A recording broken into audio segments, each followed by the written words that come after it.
Hello hi అండి, welcome back to our channel. ఈరోజు నేను చేయబోతున్న రెసిపీ వచ్చేసి చికెన్ ఫ్రై. ఈ విధంగా ట్రై చేయండి, చాలా బాగుంటుంది చికెన్ ఫ్రై. ఫస్ట్గా స్టవ్ పై ప్యాన్ పెట్టుకుని బాగా హీట్ అయిన తర్వాత దాంట్లో ఆయిల్ వేసుకుందాం.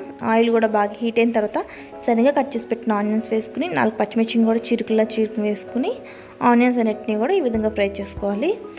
ఇప్పుడు మనం దాంట్లో ముందుగానే క్లీన్ చేసి పెట్టుకున్న చికెన్ అంతటిని కూడా వేసేసుకుందాం.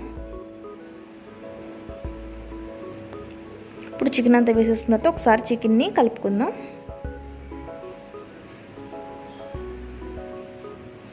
విధంగా కలుపుకున్న తర్వాత టేస్ట్ తగ్గట్టు సాల్ట్ అంతా దీంట్లోనే వేసేసుకుందాం. సాల్ట్ ముందుగానే వేసుకోవడం వల్ల ఏంటంటే చికెన్లో ఉన్న వాటర్ అంతా కూడా బయటికి మంచిగా వచ్చేస్తుంది.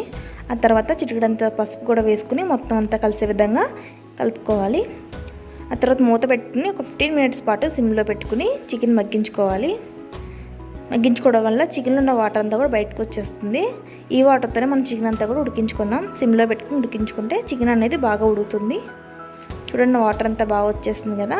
వాటర్ అంతా ఇంకిపోయిన తర్వాత మనం 1 టేబుల్ స్పూన్ అల్లం వెల్లుల్లి పేస్ట్ వేసుకుని ఒకసారి మొత్తం అంతా కలుపుకోవాలి.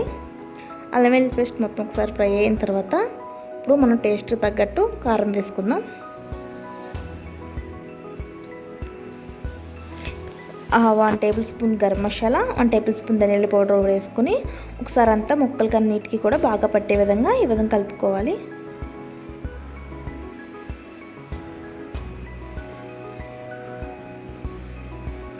మొత్తం అంతా కలుపుకొని 2 మినిట్స్ పాటు మగ్గించుకున్న తర్వాత మనం ఎగ్ వేసుకుందాం. ఈ చికెన్ ఫ్రైలో ఎగ్ వేసుకోవడం వల్ల చికెన్ ఫ్రై చాలా బాగుంటుంది. మీ ఇష్టం, ఇంకో ఎగ్ కూడా వేసుకోవచ్చు కావాలనుకుంటే. నేనైతే ఒక ఎగ్ సరిపోతుంది, ఒక ఎగ్ అయితే వేసాను. ఇదంతా కూడా మొత్తం కలిపే విధంగా కలుపుకోవాలి.